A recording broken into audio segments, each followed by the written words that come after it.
ستړي مشي نن زمونږه د میډیټیشن 12مه ناسته ده. نن به خبرې وکړو په choiceless awareness باندې. choiceless awareness یا بې پرې awareness. هغه awareness، هغه خبرداري چې په هغې کې مور د میرې نه وي، چې په هغې کې choice نه وي، خوښه نه وي، بې خوښې awareness. دا awareness چې کوم دی دا یو آرټ دی، یو هنر ورته ووایه. هنر خو هغه شی چې ته زده کې، دا خو زده کېږي نه، خو دا یو آرټ دی چې ته کولی شي، چې د انسان نه هیر دی د ډېرې مودې نه. نو choiceless awareness څنګه وي؟ منګه اکثر چې په لار روان یو، نو منګه مایند چې کوم دی هغه یا یو څیز کې ننوځي یا بل څیز کې ننوځي، یعنی خوښه پکې وکړي. مثال په توګه په لار باندې روانې او ونې ته دې پام شو، نو د ونې نه دې ته پام شو چې د دې نه به ستا پلار چې کوم دی هغه به دې څانګې راوړي، یا ستا پلار کرلې وه، بیا د هغې نه یعنی یو لړۍ شروع شي. نو ته ایموشنلی انګیج شوې، ایموشنلی انجل بنجل شوې. د سوچ او د ایموشنز په منځ کې یو جاخه شروع شو. اوس choiceless awareness دې ته وایي چې ته په لار روانې، تا ونه ولیده او په دغه دوران کې د دې ونې سره تړلي چې سندمازي کوم مومنټ دی، پوره جاخه ده، هغه را روانه شوه او ته دغه وخت کې خبردار یې. نو بیا ستا مایند په دې کې نه انګیج کېږي. نو مایند چویس، نو د خبرداري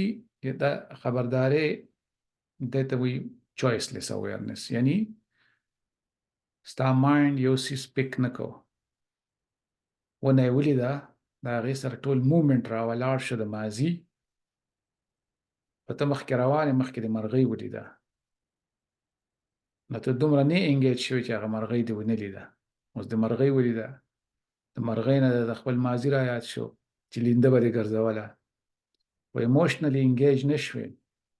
مخکې روانې او په لاره باندې د سړک په غاړه دې خزله ولیده او د هغې سره دې پوره جذبات را ولاړ شو چې دا خلک چې کوم دي نو خیال نه ساتي، دلته یې خزله غورځولې ده، ټول ملک یې ناولې کړی دی، او دا مومنټ را روان شو او دې مومنټ کې هم ته انګیج نه شو. مومنټ روان دی په وجود کې د غوسې او د خفګان، خو مایند نه انګیج کېږي، ایموشنلی نه انګیج کېږي، بس خبر دی چې لوبه روانه ده، لبه توده ده، بیا روانې، هوا دې په مخ لګي، هغې ته دې هم پام دی، خپل چال ته دې هم پام دی، په لاره ګټو ته دې هم پام دی، خواوشا فصلونو ته دې هم پام دی. خو دا هر یو څیز چې کوم دی نو دا تا نه ایموشنل ریسپانس غواړي، ایموشنل غبرګون غواړي. خو غبرګون را ولاړېږي، خو ستا خبرداری چې کوم دی ناپذی دی، هغه هغې کې ننوځي نه، چوایس نه کوي، خوښه ناخوښه نه کوي. نو دغسې اویرنس سره بیا مایند خاموشه شي. دا که دغه واک دوران کې خاموشه نه شي، نو ګینټه پس یا دوه پس به تاسو ته د هغې د خاموشۍ پته ولګي. یو خو تاسو دا به وایئ چې یاره موږ واک وکړو، نو وجود هم دمه شو، نو ځکه خاموشي شوه. خو که تاسو په اوږد واک کې دا کار وکړئ او ستاسو وجود او برین یعنی یو ایکا معنی خبرداری پاتې شي او ایموشنلی انګیج نشي په څه کې، نو بیا به تاسو په هغه خاموشۍ باندې راپیښ شئ، کومه خاموشي چې د کریټیویټي دپاره ضروري ده. یو انرژي به بحال شي په سیستم کې. خو د دې لپاره دا ضروري ده چې دغه اویرنس وخت په وخت، دغه اویرنس ته په هر ځای کې انسان راځي، نه صرف په واک کې بلکې د خلکو په منځ کې هم چې کوم دی کله چې د غبرګون کله چې سیستم د غبرګون مطالبه کوي، یعنی چا څه خبره وکړه او په تا کې د غوسې یو لړۍ راولاړېږي، دغه وخت کې ته خبردار شوې، نو بیا سیستم چې کوم دی هغه کې هغه غوسه روانه وي، خو ټول سیستم نه نیسي، یو لړۍ روانه وي. اوس که دغه غوسه ډیره زیاته شي خو بیا سیستم کابو کی، بیا خو سره څه نشي کولی.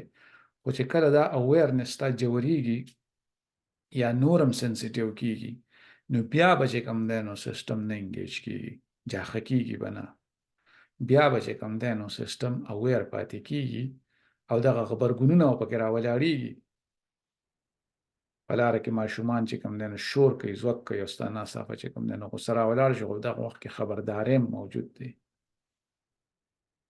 دغسې تا یو چې کوم دی نو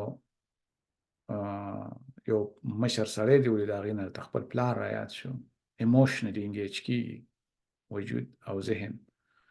نو دغه قسمه خبرداری چې په هغې کې سیستم چې کوم دی هغه خبردار پاتې شي خو جاخه نشي، یو سیز پک نکی، یعنی چویس ونه کی، نو دغه خبرداری بیا مایند غونډ منډ پاتې شي، مایند د هر څه نه خبردار پاتې شي او دغسې خبرداری ته چایسلیس اویرنس یا هغه اویرنس چې په هغې کې خوښه ناخوښه نه وي. نو دغه یو تجرباتي کار دی، تاسو په خپل هم کولی شئ، خو که دا تاسو ډیره موده کنسسټنټلی وکړئ نو بیا به تاسو ته په دې کې نوي څیزونه ښکاره کېدل شروع شي.